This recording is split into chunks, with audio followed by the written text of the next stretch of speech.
Namaste, everyone. My name is Bharti Kundal, and I am very pleased to invite Mr. Puneet Sahani with us to talk today. Puneet doesn't need a lot of introduction because he has become one of those very few courageous but yet impactful voices who is fighting against the Khalistani agenda. Puneet is also the coordinator of Sikhs for Enlightenment Values Association. That is one of a kind of philanthropist project which is bringing to light the Sikh history as never before. At the same time, they are trying to propagate the true values as taught by Guru Nanak Dev Ji. With this, I now hand over to Mr. Amendra Singh, who is the president of Australian Hindu Association, to start the conversation with Puneet. Thank you, Bharti ji. Namaste or Sat Sri Akal, Puneet ji. My first question is this. There appear to be two broad views as to the origins of Sikhism. The first view is that Sikhism originated as a panth of Sanatan Dharam or Hinduism. The second view seems to be that Sikhism was founded as a unique religion and quite distinct from Hinduism. What is your view? Namaste Bharti and Namaste Amendra ji, Jai Ma Bharti, and बहुत धन्यवाद मुझे invite करने के लिए. So Amendra ji, you have asked a very important, interesting question, right? So if you look at basically Sikh, like movement or faith or panth, right? So the history is 500 years. So the question you are asking is actually very pertinent, and this question was wrestled, but this question only became important or germane 100 years ago. So what happened 100 or 125 years ago? The British came, the freedom movement is coming in, and they're trying to use all kinds of things. So if before that, like about 300 years ago, when Guru Gobind Singh Ji forms Khalsa, that's it, like, okay, there is from a Pacific community, there is a community of warriors. Wherever I have read, and I'm to the best of my knowledge, and like everybody, he has never used anything. He has always used the word panth. And panth is a very Indic concept. You understand what panth means. We don't have a concept of mazhab, or we are a different civilization.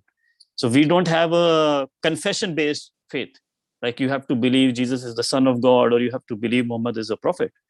It's a knowledge-based system. So it's what you realize. So it's definitely an Indic faith, and it's a panth. And this question doesn't come for 200 years after the British. So if you look at, for example, so Guru Gobind Singh Ji creates panth, right? So, and then it's like, okay, you take weapons. So now they have basically, played havoc with the scriptures, what were in Guru's time. For example, when Guru went to war, so there is a Shastra Namala, which is like the weapons and you do it. So before the Shastra Namala, there used to be Ugradanti, and it's like in the oldest scripture. So what is Ugradanti is basically, it's called Chakke Chand, where you are worshipping Durga, right? And what do you say? And then you go to the weapons, these are the weapons of Durga.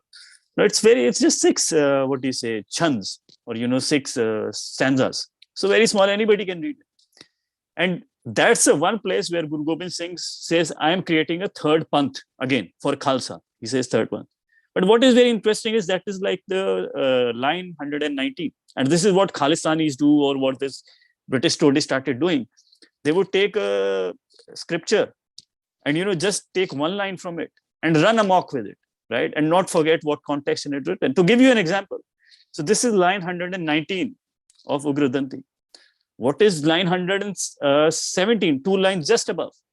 So it says, please give me the power, so I remove the curse of cow slaughter from the world. So what is the 2 line after this line? When he says, I want to create a third panth, again, a separate, but a panth. He says, I want to have like the song of Saraswati and Vedas everywhere. So, this is what these distortions of these British stories have done. They just they take all the scriptures, and they, of course, they throw them out, or they do it. But they take one thing from here, one thing from here. They never quote the context. And they just made I would not even say religion, because now it is basically a cult. Because, religion is again kind of a belief-based system, and it has its benefit and cost. But when you have a cult, where there is, like there's just a dogma and there is no space for dogma. So it takes away all, tolerance, all dynamism from the faith. So you have Bharti ji in your team. She's a Sindhi, for example. So there is a cost that has to be paid. So if you look at this 19th century, when they get into this nonsense of creating, monotheistic, I would say, copy of, Salafi Islam out of, a panth and a dharma, you see what is the biggest consequences of 100 years. There were so many in 1900 panths, different directions. Like, so, they are Seva Panthi, they are Sindhis, they are, like all these different kinds, Nirmalas and Udasis. Now they have wiped them out. They have not just purged the diversity out, they have purged all intellect out. So there are no books that is being written. So you see, like in Maharaja Ranjit Singh's time, the printing press did not exist. So to write, for example, a book or something, somebody has to, sponsor it or do it. And even before that, there was not even a kingdom. But you still have like books of high quality being written. After that, you just read, it's like, pamphlet of the Muslim League, we were great, we did this. But there is nothing like somebody is not a Sikh or not interested or wants his mind to engage. There is absolutely nothing. So they have purged all diversity. They have purged, I would say, every intellectual life from the religion. So it's now a cult.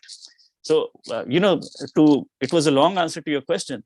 The gurus, what they created was definitely, they said dharma is Hindu. Again, it comes from, Ugradanti, or, dharma is Hindu, and this is a panth, and Khalsa is a part of the larger panth, and there are other different panths. But now what we live today, we have to focus now, because we don't live in prior to 1900, we live in 2020, and right now what it exists is definitely completely separate, and it's not just separate from Sanatan Dharma. I would say it's like far from humanity as well. Thank you for that very detailed answer, Puneet ji. There's a term being commonly used these days called Beadbi. Could you comment on that term by particular reference to Sikhism? There is nothing. Like, to take you another example, we don't have a concept of Beadbi. Like, so you see, like, you're living in the West, or even, so West has a concept of descent. And the cultures that have a concept of descent, they prosper. So we never have the concept. You can question anything. So like for Buddha, for example, they also say, everybody says, like Jain, Buddha, and Sikh are dharma. If you look at, for example, Jain and Buddha, they really attack the Vedas. They challenge the authority of the Vedas. But as I just said, and I can give you 10 examples, the gurus did not attack Vedas. They of course said, the ritualism is bad and you're doing rote learning. But they always said, like, these are fountains of, great knowledge. So anyway, so we say Buddha is also like an avatar of the Vishnu. We incorporate everything. You can even attack the Vedas. So we don't have a concept of Beadbi. This is again, like an Islamist Salafi concept of Beadbi that they have put. To give you an example, the biggest challenge to Guru Ghar, if you see, like, the fight with Aurangzeb happens, when this Guru's center is in Anandpur. And that is attacked in 1704 when Aurangzeb was around 85 years old, right? And Guru is in his last 3-4 years. So like 10% of his life. So if you look at that, this entire period where Gurus, there is not, the Mughals are not the biggest threat. The biggest threat to the Gurus actually come from the family, where like an elder son is overlooked for the Guruship. And he basically collabs with the Mughals and starts a rival home. So one of the biggest person to do this is Ram Rai. And he collaborated with, like Aurangzeb, and he created his own kind of a Sikh Aurangzeb fusion. There is his Gurdwara in Dehradun, if you go. So in Dehradun, he has like a picture of Aurangzeb as a great Sikh, right? And if you look at Gurus, they never attack that person, that person who is abusing the other Gurus, challenging their authorities. The Guru says he's a Mahapurush. There is no attack on him. Only when Guru creates an army, then he says, okay, these are these rival sects and you don't associate with them, which make complete sense. So for example, when you live in Australia, right? So you have a democracy, you say everybody has to say anything, and the other person is also fine. But when you are in the Australian army, then you have to have discipline. Then you say, okay, you only have to listen to your commander. Anybody who's challenging the authority of your commander, you don't associate with them. Then there is a small concept that this rival Sikh sects, you don't go and associate with them. That is the only thing you can find. But this concept of Bedbhi doesn't exist. This is, again, that is what I'm saying. This is a cultish concept. You say this and we will chop your head. Knowledge comes from challenging this. Nobody is right. Einstein is not right. Freud is not right. They take you closer to the truth. And this is our Sanatani idea. Nobody knows the truth. It is a continuous exploration of it. So again, and the cultures that have developed the concept of Bedbhi, they have decapitated all intellectualism. So you see this in what happened after 1000 AD in Islamic societies, when this Ashra'ites came to power. So after 1000 AD, and that's also when Turkish invasion started in India, the intellectual life is dead. Like Islamic society, before 1000 AD, it has an intellectual life. But after that, they developed this concept of Bedbhi and all this nonsense. It is intellectually like almost dead. So the Muslim intellectual, you see, they are in the West. So they are Muslim, but they are a product of Western civilization. Their culture has become intellectually completely barren. Can you provide some insight into Sikhism as it was practiced during Maharaja Ranjit Singh's reign by reference to coins, portraits, documents, flags, and monuments? Amrenji, again, this is very thing. So it's very fascinating. So what SGPC has done is basically, they have not just like lied and distorted scriptures, they have whitewashed things. So Maharaja Ranjit Singh is actually very interesting because, then like Sikhs come to power, and that's kind of like an apogee of, like Sikh power. And thankfully, what he created is also left in Pakistan. Pakistan was a huge catastrophe for Sikhs and like India, like Sanatanis, or I would say India in general. But in a way, it was blessing that the SGPC was far from it. To give you an example, so if you read this debate that is happening when they are trying to do it, they are saying Maharaja Ranjit Singh has installed 2 statues of Ganesha. I'm talking about early 1900s, where this British-sponsored Khalsa movement is trying to make a monotheistic cult out of, Dharma or, Sikhi. So in the newspapers, I'm reading that the Akalis, there is a Ganesh statue outside Maharaja Ranjit Singh's mausoleum, and there is a Ganesh statue outside Golden Temple. But this Akalis, they have like blocked the statue by some like, billboard or something. And, they are making a noise that this is not right. You should do it. It has been there. And the Akalis don't answer. But now I can't see it. So maybe they have destroyed it. I can't see it. But because Maharaja Ranjit Singh's mausoleum is in Lahore, so you can Google it now. If you go to his Samadhi, put Maharaja Ranjit Singh's Samadhi, you would see the front and center. There is a picture of Ganesh. If you see Maharaja Ranjit Singh's coin, again, this Bhindranwala lunatic used to take a statement and he says, Chhatri go phutu, Bamad go nai. And, all these like nonsense SGPC and, like this Jatwadi, I don't know if they have any humanity. They run with the statement that Guru has said. Where has he said it? He has written a composition. It's a narrative to tell the truth. And where has he written? He's written in 24 Avatar. And where Krishna is ending, and he himself says, I've written this for Bhagavad Gita for Krishna. And we are moving to Nar Avatar, which is Arjun, which is the Kshatriya who has to fight. So that's where it is written. And Maharaja Ranjit Singh, he used to listen to Krishna Avatar all the time. So, do this. And how inspired by he was with Krishna Avatar, he wanted to he willed his Kohinoor to Jagannath, which was the temple of, Krishna. And also, if you look at his coins, so they would write Akal Sahai Nanakji. So the gurus were just saints to take us to the direction. Gurus were not this, like Prophet Muhammad that you can't question and they are the supreme being or something. So he says Akal Sahai Nanakji. What does it mean? Like the God or the timeless blesses Guru Nanak. And sometimes he would mint coins that would say Akal Devki Nandanji or Devki Namdanji in Punjabi. So what does that mean? Devki Namdan or Devki Nandan, which is Krishna, is Akal himself. So God is Krishna, and or God blesses Nanak. That was the coins that were coming out. Then again, you see, like they say Golden Temple. That was only one. If you see, he also started reconstruction of, Kashi Vishwanath. He gave 1,000 kilos of gold that, Modi ji inaugurated. He was bringing to point. SGPC never said it because, they are playing this game. We are separate from Hindus. But he also gave it to Jwalaji. So you see, like Jwalaji is a third temple in Himachal if you go. And that is also covered, so he basically, if you see his, everything that you see what a king is doing, or if you see the battle flags of the Khalsa army, they have like Hindu totems. They have like either Varahi or Kartike, which is Shiva's son, or Durga. And, it's not just like that. They create, do this nonsense to give you, one of the first books on Sikhs is written by this English colonel called Malcolm. And in 1810, so that's 10 years of Ranjit Singh's time. But, it's even before that, these things have been practiced. So he basically writes a very descriptive, book. He really takes time, and he gets men from Calcutta. So it's not just from Punjab. So it's like spread out. And he writes this, the book is called The Sketch of the Sikhs. You can find it online. And he basically describes this, that these people are Chandi worshippers. And all these weapons and Shastranamala, like what I'm saying. So there was like 200 years of Guru's history.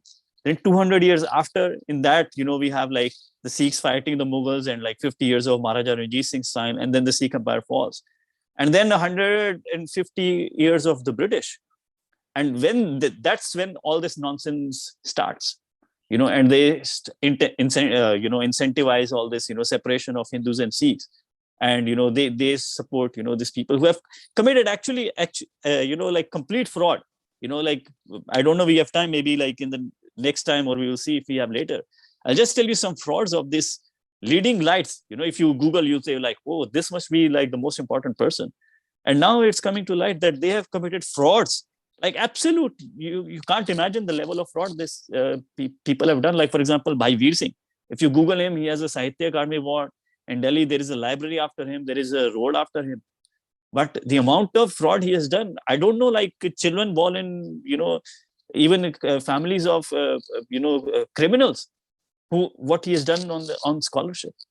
You can't imagine the depravity of the man, what he has done. To give you an example, one of the most important books, I'll be quick, was Prateen Prakash, again written in Maharaja Ranjit Singh's British time, right? And that guy who writes it is actually very, very important, because he comes from the line of Ranjit Singh, one side, and the other line comes from like this great warrior who fought against the Mughals, right? And so this guy writes, so he has a lot of authority. Plus, he has a lot of education, because he's giving references to all the other books that have been written, which is very, very hard, because books were very there and they were handwritten, and you didn't have printing press and people didn't know how to read. Now, what Veer Singh did was, he wrote everywhere Hindu Dharma, Hindu Dharma, Hindu Dharma. Veer Singh, what he did, he removed everything and put Sikh, wherever Hindu was. Wherever there was reference to Hindu gods and goddesses, he removed that. He put his own things. Like, that's a level of fraud that one just cannot imagine that he has committed. And he never imagined, like he would be caught. But because this was such an interesting book, manuscripts were found out, like that Veer Singh never imagined, that had been written like in, like before he came to the scene. And all these manuscripts match with each other, and they don't match with the Veer Singh's version, which is kind of like the authentic version and is spread everywhere. And then they found out how depraved this man was and what level of fraud he has committed. But if you study Sikhism, or if you go to traditional schools, Veer Singh is the person that you have to study to become a scholar of Sikhism, scholar. So it's just like absolute debasement of like the Panth, and absolute perversion that words fall short how to say it. अच्छा, ये जो खालिस्तान आंदोलन है, इसका शुरुआत कहाँ हुआ? Is actually, so Amarendra ji, it's a good question. Because people are just saying, like Bindranwale came to the scene, and he started saying these things. So there is a great book by Rajiv Kapoor. This book was, when it came out in 1986, it just got a couple of reviews, it was forgotten. And like when I was doing, I found it. It's really a gem. And he basically goes into what I've just been telling you, this history of this Akali party, how the British tried to divide, and and the seeds had been set. So in 1920s, when Muslim League, comes to Punjab, The Akalis also started. They just started, like mimicking Muslim League. Absolutely. And that's when, so for example, what was the Muslim League? Juda Qawmiyat, Barabar ki Qawmiyat. What means? We are a separate nation. Juda Gana means separate. Qawmiyat means nation. And Barabar ki Qawmiyat. That means we are 25%, but we are a 50%, sharers of this, whatever, this country. That was it. So if you look at this SGP Akali, like if you go to a Gurdwara, now people don't say it, they don't even think about it. They just say Qawm for the Sikhs. The Guru has never used the word Qawm. Guru is a master of Persian and Persian mythology, and he also used like Arabics and like this. He has never once used the word Qawm. But SGPC, they have just like for generation, they picked it up from the Muslim League. And again, their demand was we are 15%, give us 30% share in Punjab. Again, the double. So whenever Muslim League will do, for example, there was like this Unionist party, they will merge with the Muslim League. They would go and merge with the Congress. So again, they had nothing, but they just started playing this separate, and that's in the root. So what Pakistan is suffering is basically SGPC is the same like Pakistan inside India. And from their Gurdwaras and from their influence, they just repeat the same thing. Like, we are a separate nation and, we are very superior. So you just listen to any Pakistani or this Pakistani leaders. What they are always insisting on, we are separate.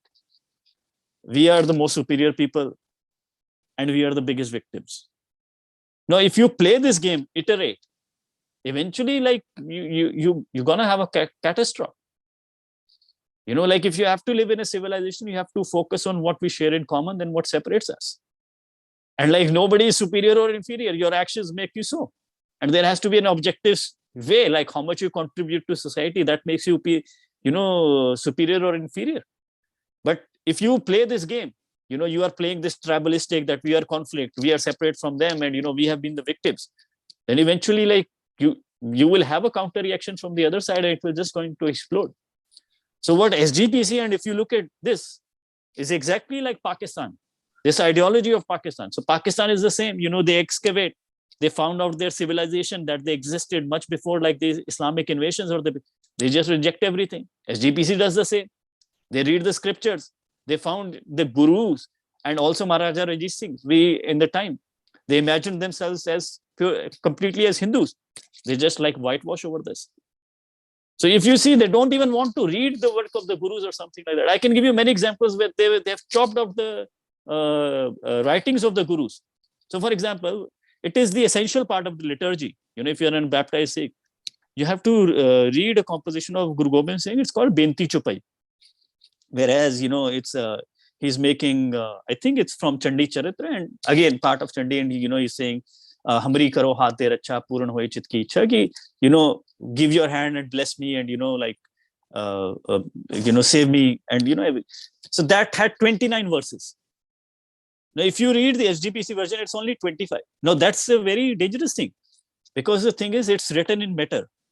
You have to match prosody. It's not something you can just chop from anything. But why they have done it? From the verse 26 says, Kirpa kari hampe jagmata. Now Jagmata has come. So if you say Jagmata, then it shows Guru Gobind Singh Ji was shocked. So they can't accept this fact. They have chopped and thrown out. Now this composition that everybody in my family, it's an essential, it's kind of like your Gayatri month. So if you're a Sikh, everybody has to recite it. Even if you're nothing, everybody in my family, they don't know what is written or what is not. But they always recite this. So when Manmohan Singh became the prime minister, people went to his wife and say, are you? He's like, I always recite Chopai Sahib. Poor woman, she would not even know that she recited only 25 of the 29 verses, because the last 4 have been chopped by SGPC. Because they again show that we are, squarely in the Sanatan. So they have no, they have no concern, respect even for the gurus. They just have, madness for power and to control this narrative. That's where their only loyalty lies. You recently shared a video on Twitter of Jarnail Singh Bhindranwale. Let's play the video. 80,000 the jeep ਦਿੱਤੀ ਪੰਜਾਂ ਪਿਆਰਿਆਂ ਵਾਸਤੇ ਇੱਕ ਸਿੱਖ ਨੇ 17 ਜੁਲਾਈ ਨੂੰ ਪਿਛਲੇ ਸਾਲੋਂ ਫੜੀ police ਨੇ ਉਹਦੇ ਸਬੰਧ ਵਿੱਚ ਜਿਹੜੇ ਸਿੰਘ ਫੜੇ ਸੀ ਜੰਗੀਰ ਸਿੰਘ, ਅਜਾਇਬ ਸਿੰਘ, ਮੰਗਲ ਸਿੰਘ, ਅਮਰੀਕ ਸਿੰਘ ਤੇ ਸਾਰਾ ਸਿੰਘ, ਉਹ ਸਿੰਘ ਅੱਜ ਸਟੇਜ ਤੇ ਬੈਠਿਆ ਜੀਪ ਥਾਣੇ 'ਚ। 3 ਲੱਖ ਦੀ ਬੱਸ ਦਿੱਤੀ ਸੰਗਤ ਨੇ ਪ੍ਰਚਾਰ ਵਾਸਤੇ। ਮੇਰੇ ਸਤਿਕਾਰਯੋਗ ਮੇਰੇ ਪਿਤਾ ਸਦਰਥ ਮਹਾਂਪੁਰਖ ਬ੍ਰਹਮ ਗਿਆਨੀ ਸਾਨੂੰ ਨੌਜਵਾਨੀ ਉਮਰ ਦੇ ਵਿੱਚ ਵਿਛੋੜਾ ਦੇ ਕੇ ਪਰਲਬਧ ਦੇ ਮੁਤਾਬਕ ਉਹਨਾਂ ਦੀ ਬਜ਼ੁਰਗ ਮਾਤਾ ਲਾਭ ਕੌਰ ਜੀ, ਉਹਨੂੰ ਉਸ ਲੈਣ ਜਾਈਏ ਝੀਂਡ ਵਾਲੇ ਮੁਕਤਸਰ ਤੋਂ, ਤੇ ਜ਼ਾਲਮ ਹਕੂਮਤ ਉਹ ਨਵੀਂ ਬੱਸ ਨੂੰ ਪਕੜ ਕੇ ਤੇ ਮੁਕਤਸਰ ਤੋਂ ਲਿਆ ਕੇ ਖਾਲਸਾ ਦੀ ਸਾਧਕ ਥਾਣੇ 'ਚ ਖੜੀ ਕਰ ਦੇਵੇ। ਹੁਣ ਮੈਂ ਤੁਹਾਡੇ ਕੋਲੋਂ ਪੁੱਛਣਾ ਚਾਹੁੰਦਾ, ਜਿਹੜੇ ਕਹਿੰਦੇ ਜੀ ਇਹ ਗਲਤ ਬੋਲਦਾ, ਜੀ ਇਹ ਗਰਮ ਬੋਲਦਾ, ਇੰਨਾ ਵਾਧਾ ਹੋਣ ਤੋਂ ਪਿੱਛੋਂ ਕਿਹਾ ਸੀ ਵੀ ਜੇ ਸਾਡੀ ਬੱਸ 5 ਵਜੇ ਨੂੰ ਨਾ ਛੱਡੀ ਤੇ 5000 ਹਿੰਦੂਆਂ ਨੂੰ 1 ਘੰਟੇ 'ਚ ਵੱਢਾਂਗਾ। Tell us about Brindanwale. The video is self-explanatory. So, Mehdi, like you look at this again, this is this nonsense, and you have to basically bring it out even to Australia. So, what this Khalistanis do is they always, play victim. So they're like, oh, this Blue Star happened, and like this 84 happened, and like that's why there was a counter reaction that they killed so many people, which is complete nonsense. So that video is basically 1 year before Blue Star, before the government had done anything. And they were starting with genocidal hate. And he says, like, that's the kind of lunatic. He knows nothing about Gurbani. He was like he studied till 5th grade. And, he rants and rave with like no connection between the sentences. And he says, if my bus is not relieved, I'll keep 5,000 Hindus in 1 hour. So, like the bus, for example, of course, the value decreases in 1 year. But let's assume the bus still costed 3 lakhs. He's saying 5,000 Hindus. That he's saying an innocent Hindu life for him cost 60 rupees. What kind of nonsense is this? And, there was a great guy.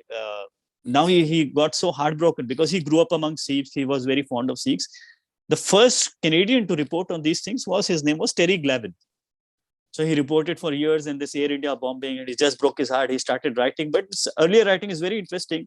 And he was one of the journalists who, before Blue Star, he went to, Punjab, and met all these militant leaders like Parmar, who basically blew Air India plane, and, Brindanwale. And he says, even in Gurdwaras in Canada, and that's why it's important, and I hope we get into it, why Australia is important. He's a very credible journalist. He's award-winning, he also wrote on Afghanistan. He said, years before Blue Star happened, not just in India, in Gurdwaras of Canada, they had started speaking this genocidal hate that we are going to first finish Nirankaris, then, we are going to, set Hindus right and, finish it. And this is going to be Khalistan. So they started doing this much before anything of this happened. And, one of the best field studies is done by 3 great sociologists of Punjab in 1995 or 1997, and 2 of them were actually Sikhs. They were Jagrup Singh Sikho, Paramjit Singh Judge, and Harish Puri, and they are still alive. And they did one of the most remarkable field studies anywhere in the world, and they just went to where the militancy was the most, in the Majha region of Punjab. That's where mostly militancy was. And they went to each villages, and because they were had this towering stature as a professor, in India, everybody respects a professor. They don't respect the police. They don't respect the politician, but they respect the professor. People respect the professor. Police respect the professor. So they went to these villages for 4 months, non-stop, from morning to evening, and to report and whatever. And what they found was, for example, people who said they joined, Khalistan movement for Bhindanwale, for Blue Star, for Delhi killings, for Khalistan, all these were the main reasons. All they put together, the total was 10%. But people who joined for adventure or for fun, they were 40%, 4 times. So they say, Shastram nal moh pe gaya si, fell in love with weapons. The villagers say, Mundir ralgi si, they got with the boys. And, again you say, so they went on a rampage because there was no rule of law. They just got a gun, they become the law. So they started raping, and, they raped mostly Sikh women in this Majha region. So that was the case. This was just opportunistic criminality. There was not even fighting for any cause or something. So I think all your, I would request all your listeners to just read, they wrote the field studies called Terrorism in Punjab, a Grassroots Reality. And they will show like the atrocities they committed on an average Punjabi, most of them on Sikhs, and the worst of them on Jat Sikhs, because the Khatris, the industrialists, they were living in the cities. The Hindus faced the exodus. The people who stayed there were the Jat Sikhs. Like the Hindus had to leave property. The women who were raped were the daughters of the Jat Sikhs who were living there. So again, it's a remarkable book, a remarkable field study anywhere in the world, and I hope your audience reads it, and then they will understand that these are basically criminals. They're not driven by any ideology. They are just like criminals, and they need to be dealt like criminals.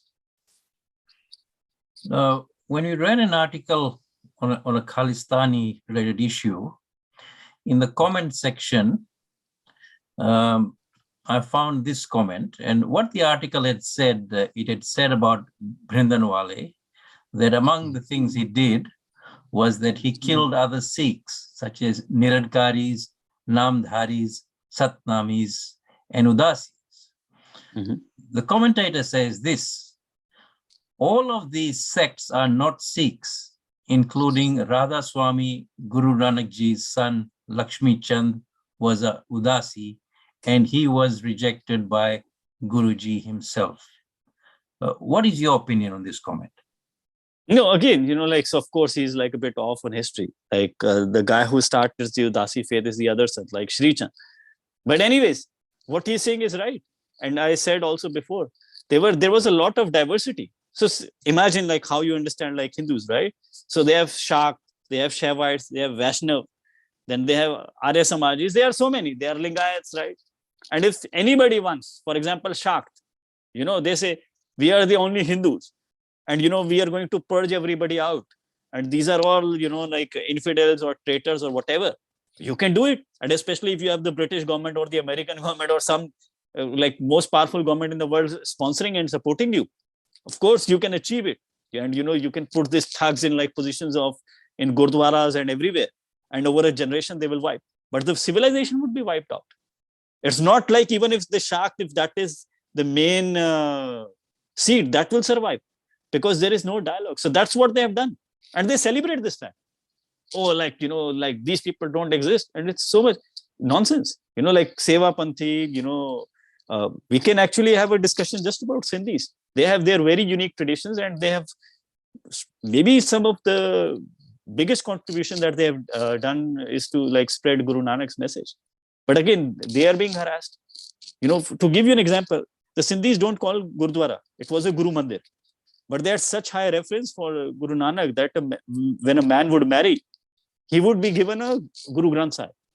You take it. And, there is a guy like Amardeep Singh. He has gone and done ethnographic research in Pakistan. Like Sindhi, Hindus and Sikhs who live there.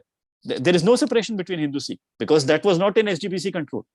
So there they read the Gurbani. That is their thing, So they have they are taught and, they have translated into like, like Sindhi, Marathi, Gujarati, but they are their own tradition. They also worship Saraswati and, their Mata. Now what these Khalistanis are doing, they're disrupting their Sindhi mandirs. They say, like they steal their Guru Granth Sahib. They break their Saraswati like Murti. We will not allow this. We will not. And they have their very special tradition. And they're finishing it, and they have the fiat, and, they have this support from SGPC. So, what can an average Sindhi do? So they had the Sindhis had this tradition of, the groom, they will dress at Shri Chand. And then he's offered, whether you want to take sannyas or you get married. They're saying we wipe this out. Again, like just like all this, nonsense that was created 100, 120 years ago to please the British. And, it's just like empty ritual because there is no sense. It was just created to fit into this British idea. It was not even like an organic development. And now that is the dogma that we all have to suffer. So all diversity is going away. And that's why, Sikhs numbers are also plummeting. And whoever lives, I think the numbers are much less because, there are a lot converting to Christians. So they never do it on the paper because once you say you are a Christian, you lose the quota benefits that you get as a Sikh. And Sikhs have the maximum number of SC/STs. People don't know this. 30% of them, I think, are SC/STs. So again, so this is what they do.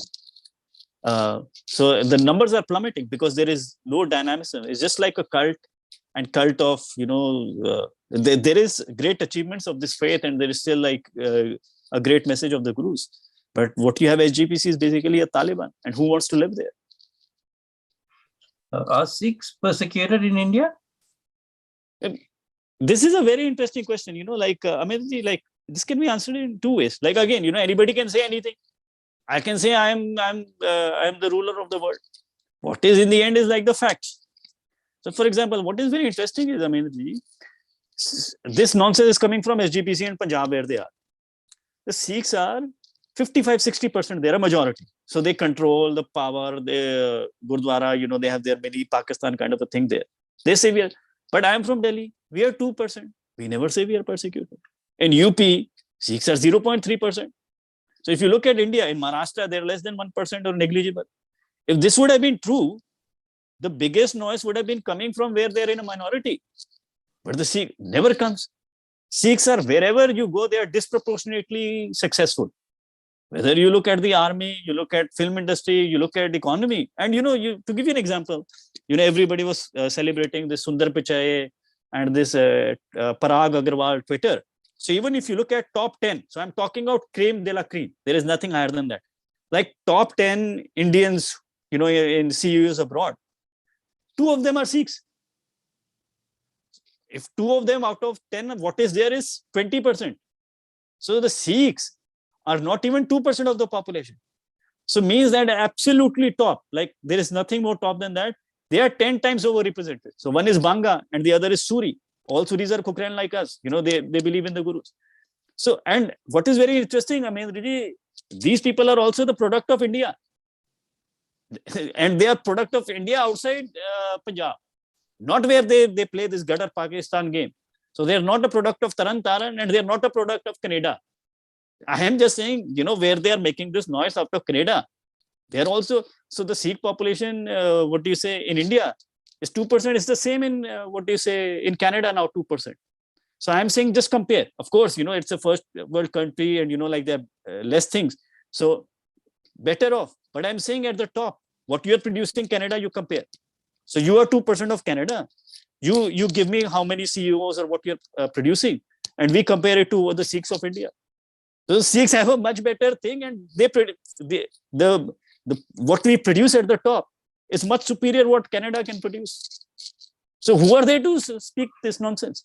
They have no case again, but just like this, again, this Pakistan game, we are persecuted, we are this and we are that, but never on facts and numbers. It's just like, and a normal person really has to descend to this level of lunatics. Even, like these questions are so outrageous. I'm just saying, we have Banga and we have Suri at the very top. So Canada, where all this poison is coming from, when are you going to give us a Banga and Suri? 100 years from now? Let's see. I think Canada is only going to down because of all these Khalistanis that have come into their country. They're going to destroy Canada. They've already done to a large extent. They have made Canada a worse place thanks to their presence. And it's only going to go down. And the Sikhs are blessed to be in India, and we are continuing to be at the very, very top. From the United States, we hear news that some state legislatures and local councils have been passing pro-Khalistan resolutions. How did these resolutions come about? This is something that you have to learn. Like this Khalistanis. So what is very interesting is, they always talk about genocide and, so many people have been killed. And nobody did it. But, I don't know, he said it out of, a passion or political cynicism. But Rajnath Singh said one statement, after Modi came to power. So 6 months after Modi came to power, he was making a speech and, it's like the Congress or they committed a genocide of the Sikhs.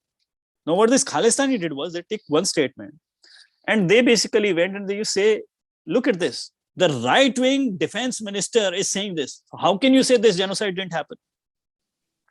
So 6 months after Rajnath Singh said the statement, they passed a resolution in a state assembly. And of course, nobody could reject because the BJP government minister, such a senior minister had said, once one assembly passed it, everybody started. For 30 years, nothing like this existed. For 30 years after Blue Star, after Delhi, nothing. And it's not that they had not been trying. I can give you news reports from 2000, 2005, 2010, where this Six for Justice or whatever nonsense, they wanted to pass this resolution. Nothing.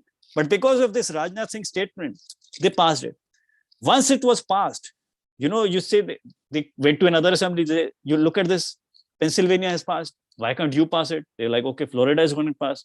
Okay, so it becomes this domino effect. And what is very fascinating, Ameerji, so this started in 2015, as I said, and now it's 2022, so 7 years. It's a very fascinating how these resolutions have evolved. So the first resolution, as you say, it uses the word genocide, but again, genocide means the state is involved, and like what we had in Nazi Germany, and like the state machinery is going out to kill people. Pogrom is like a group attacks people and like does it. So it was a pogrom. So if you look at that, they use the resolution is genocide, but they say everywhere pogrom. And the number they of course is inflated. I think it's 5,000. Because the people in Delhi is 2,800, and this number is very reliable because you look at this. This women, these widows in Delhi. We had an area in Tilak Nagar which was called the Widows Colony, right? And the local SGPC, which is Delhi DSGMC. It was trying to support these women. So they had the number, how many families they were paying. So this number was always 2,800 or approximately 3,000. Everywhere you read till 2010, everywhere the number was. So they inflated a number to 5,000. That 5,000 number became 7,000. So I'm saying in over 7 years, it was passed on 26 January of 2022 on this Republic Day when they passed in New Jersey. This pogrom word got away. Everywhere it was genocide. In the earlier resolutions, they said a lot of Hindus tried to protect the Sikhs, but this happened. That was removed. No Hindus tried to protect the Sikhs. Then this number of 3,000 becomes 30,000. So, you see how they're changing the facts in future. Like maybe like I was lucky, I was born in 84. I was not there. Only by reading the archives of New York Times, LA Times, India Today, I educated myself. But imagine a child who is born today and, he is trying to look back. He will have to read through all this nonsense of these resolutions they have passed. And then, he's like, okay, maybe something like this happened. So again, they play this game, they twist history, they have no manners. They, I don't know what kind of culture and upbringing they come from. Like they just want to, foment fire and conflict. And that's what they want to do. So this number, it's very fascinating. You just look at these resolutions. How the language changes, how Hindus saved goes away, pogrom just becomes genocide, and numbers jumps like 8-10 times. What is the role of the Indian diaspora in Kalistani terrorism? So, Amirji, like even like Bharti sent me this video where somebody is talking, it's Scott Morrison or something. You have to really understand these things. So West, and it is right.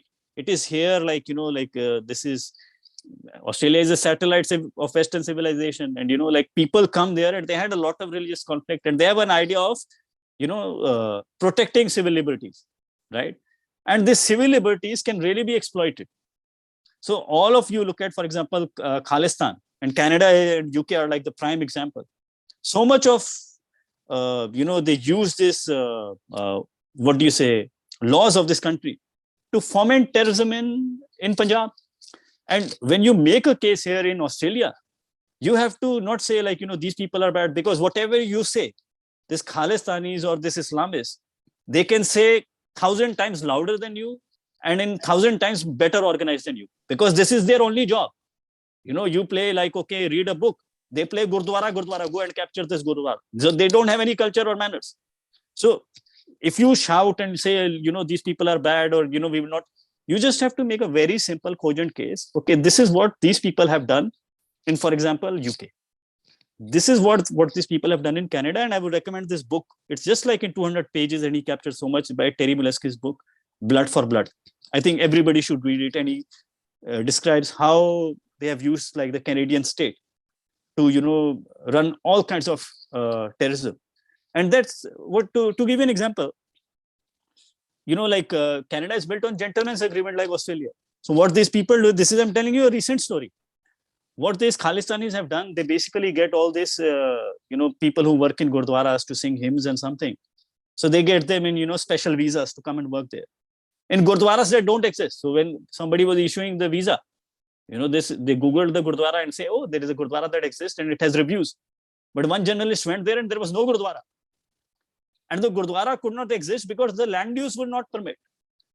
Even if the land use would permit, there would be no Gurdwara because the Sikh population in that area was zero. So, they got these people. Now, Canada didn't really have laws to go after these people because they never imagined something like this could exist. Somebody could come and do this kind of stuff. And again, when these people come, they steal their passport. And, and they say, okay, give 30,000, and these people are in their lap. And then they put them into criminality. There have been some fine reporting by Tom Blackwell of National Post who goes into this. So they are just like a bunch of criminals. Even when they did this Air India bombing in Canada, in 1985, the Secret Service of Canada had said this Babbar Khalsa is a terrorist organization and you have to be very careful.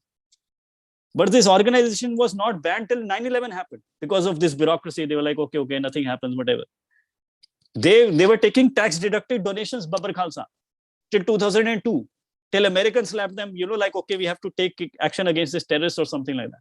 Then they said, oh, okay, we have to do like that. So again, and what point I want to make is, these people are very good at playing victims. You take the example of Canada, for example. They always say they are the victim, but they killed so many people and they threatened and they shot people who spoke against Khalistan. For people who speak Khalistan, nobody was ever attacked. So, you have to make a very cogent case. These people are, doing this. To take another example of UK.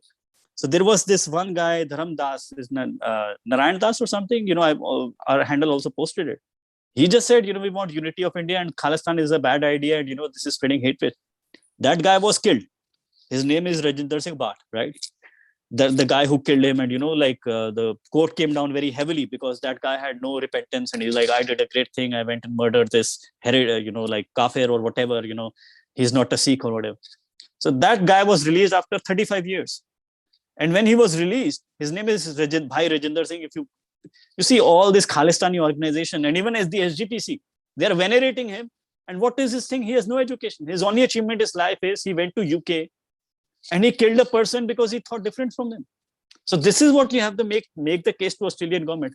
Okay, these are the people. They have gone out and killed people who don't support Khalistan, and they get support from all these organizations who say they are Khalistan or they say Khalsaid or whatever. They are supporting these people. They support murder. So this is what is happening. So I think when you make a case in Australia, because I'm hearing very alarming things, you just have to make a case. These are these people. This is what they have done. They do play the victim, but you see, the attacks come only from one side. The other side is just maybe making a noise before it goes silent. But they don't go and kill anyone. These people go out and kill anyone. That's their history. Given the experience of the Khalistan movement, particularly in Canada, the UK, and the USA, what can Australia do to prevent Khalistani terror coming to our shores? This is exactly, I mean, they chopped the hand. I was reading in Brisbane. Now they are, disrupting Hindu-Sikh marriages. So again, you say, for example, if you make this case, that, look, they are disrupting, they are saying you can't celebrate this festival because this is our festival. This is something which is complete nonsense. Vaisakhi is a festival which is celebrated by the earliest of Gurus. And it has nothing to do with Hindu Sikhs. And they say, dancing is indecent. This was against Khalistanis. They murdered so many people, Khalistanis had issued a Talibani edict that, in 1990s, that in a marriage, there can only be 11 people in the barat. Nobody could drink. If you go to Dera, we will burn you alive, anything. So what they are doing, they are word for word Taliban. And that's what the case you should make, in a very calm, factual manner. That these people are, what you're dealing with is basically you're bringing Taliban to your shores. And this is the evidence that we have. And this is their history to other countries where that has given them refuge. This is what they have gone and done out of people. And I think you have a very strong case. And that is the only way, everybody works in a self-interest. So what we say is, like I was asking this question, these people are bad and we will not accept, like India, like just imagine, like I'm the Australian Prime Minister and like, okay, these two people are fighting, and I'm sure, and of course he will say, we celebrate democracy and we celebrate free thought or whatever. So what you have to make, okay, you have to make the case to Australian people, the white, black, Sikhs, everybody, that, we came here because, there are free markets, there is free speech. And, this is a threat to that. Because if you read Terry's book, what you find, these Khalistanis, they are not just like, violent criminals. They are fraudsters to a point. And I would also say there is a fascinating documentary by him also, like Sikh Politics in Canada. That was made in 2007 or 8. So like 14 years ago, but it's still timeless. And that also shows like how, like the Sikhs are the biggest victims and how they capture the Gurdwaras. And, again, the community also, you have to understand, the Sikh community is their biggest victim. Because, in Gurdwara elections, so these people, for example, they like you had in Brisbane, somebody's chopping hand. In late 90s, this was happening in Canada. So they were like gunfights and, like fights that the dogs had to enter Gurdwaras. Helicopters had to come over Gurdwaras, military men in jackboots had to enter Gurdwaras. And the Supreme Court of British Columbia, they're like, what the hell is this? So we are going to conduct an election to find out who's like the committee. This was the fight for the control of Gurdwara. And once the people got to know, like, okay, wow, like this is a real thing and Supreme Court is involved. 40,000 people came out to vote. In Gurdwara election in Punjab and Delhi, in today's time, I'm not talking a generation back, 3,000 people come out to vote. So imagine in Canada, in Surrey, one generation back, 40,000 people came out to vote. And what was the result? First to last, Khalistani lost all the seats. So these people have no support even in the community, but community people are like you and me. They want to support a family and have a good life for their children. They cannot pick up a gun and, do this, whose profession is criminality. Again, they made this guy, Harjit Sajjan, the defense minister of Canada. If you look at the local Liberal Party, he had no support. The other guy was like Braj Dahan, also a Punjabi, also like, like Punjabi, they don't have a distinction of Hindu Sikh, so, believes in gurus. And he won the candidature, but Trudeau cut because, he played the Khalistani game and, this identity politics. If you look at this time, so again, two things. So Harjit Sajjan's father, Kunjan Sandhu, he used to lose Gurdwara elections. So these Khalistanis have no support. And when Trudeau forcefully gave this ticket, he cut this merit off and gave this ticket to Harjit Sajjan. So many Amritdhari Jat Sikhs resigned from the party that we don't want a Khalistani to run. So again, the community is against them and, this is a fact. But what can they do?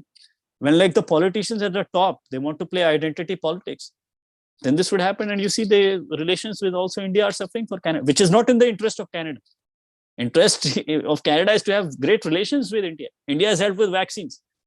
Like everybody in my family had vaccines like way before. And I was seeing on Facebook, somebody in Canada, I have got a vaccine. So India went out of the way and helped Canada despite all these things. So the interest of Canada to have good relations. But because of they play this identity politics and Khalistanis, India's relationship with also like Canada is suffering. So these people are, criminals. They just cannot be good citizens. They are a burden on India. They are a threat to India. They are a burden on Canada. And they are a curse for upcoming Canadians. And they will do the same in Australia if things are not set right. And you have to make that case to Australians, all Australians, not just Indians, not just Hindus, all Indians who are Australians. So Sikhs, everybody included, and also the white Australians. So there are certain values that we came here to celebrate. And this veneer of civilization is very thin. If you bring tribalism, then you bring ethnic conflict and everything is lost. So that is my only thing. And you know it much better because you're on the ground. You have to make the case to every Australian, white, black, brown, Asian, everything, that we don't want this tribal warfare and criminality here. We are here for freedom of speech and, like you believe in whatever, but you can't be like Taliban that you are wrong or you can disrupt marriages or festivals or something. You celebrate the way you want. You marry the way you want. You have no right to do this and no right to celebrate this mass monster. Now imagine, they say, they did this, the Phana Dimta. How would the Sikhs feel if like Hindus put Sajjan Kumar's photo in their temples? You should have this basic humanity. Hindus have done nothing. 1 year before Blue Star, he's saying, if my minibus is not released, I will keep 5,000 Hindus. How would they feel like if somebody, a Hindu leader would have said, I will keep like 3,000 Sikhs if my Maruti car is not released? And he was being celebrated as a saint. So you have to make that case. They are bringing this genocidal hatred here, and we all will suffer. Is there a connection between the Pakistani deep state and the Kalistani movement? See, of course, you see very interesting videos. So I don't know, Manji, where you're from. Like my grandparents, they were refugees from West Pakistan, right? And the East Pakistan, they're culturally a bit different. And the language. So if you look at Khalistan rallies, so a lot of them, you see, like sometimes they carry Pakistan flag, and the language that they use, like I can speak it because my grandparents were from that side. But the Punjabi that they speak is very different. So if you speak to these people in this Khalistan or SFJ rally, they are speaking Pakistani Punjabi. And this Hudson had also done this recent report we also did a space with her, is Dr. Aparna Pandey. And, she's from Hudson, and Christine Fair and all this they have done. And Terry Mileski also wrote this report in Canada with Shivalaya Majumdar. So they have, I'm just like a passionate amateur like you. So I know history, and, I was Sikh. So what happened was like really close to my heart. But these people have evidence, and they're working at think tanks. So they have like much more resources. And there's one report by, as I said, Terry Mileski and Shivalaya Majumdar from McDonald Laurier Institute on how this Khalistan is a project of Pakistan. And the other was by Dr. Aparna Pandey and Christine Fair from Hudson Institute in America. And they also said, how they are basically in touch with Pakistanis and how they're funded. So anybody who's interested, can they, look at the report, and I think nobody can dispute it. It's like they make a very, very damning case how these Khalistanis are being supported by Pakistan. Now, even if you look at SFJ, they're committing, for example, this referendum or some nonsense. So if you go to their website, some people tried. You can make the profile of Angelina Jolie, and you can vote in that referendum. You can vote even 10 times. And they say, same buses are being. So it's like a circus. But Geo News, which is like the biggest, like ABC, I don't know which is the biggest channel of Australia, but Geo News is covering this referendum. So it's a clown show where it is happening in England, in that neighborhood. Nobody gives a damn. They can say this is just like some lunatics who are running around. But Geo News covers, they are very interested. Oh, referendum is happening. So it's like blatant, it's just like not even like a hidden thing anymore. Yeah. Thank you, Puneet. We've run over time. Thank you very much for your words of wisdom today. And no doubt we'll meet again for a second interview. Namaste. Namaste. Thank you, Puneet. Thank you for your time. Thank you, Bharti. Thank you for inviting me. Jama Bharti. And you're doing excellent work. And my regards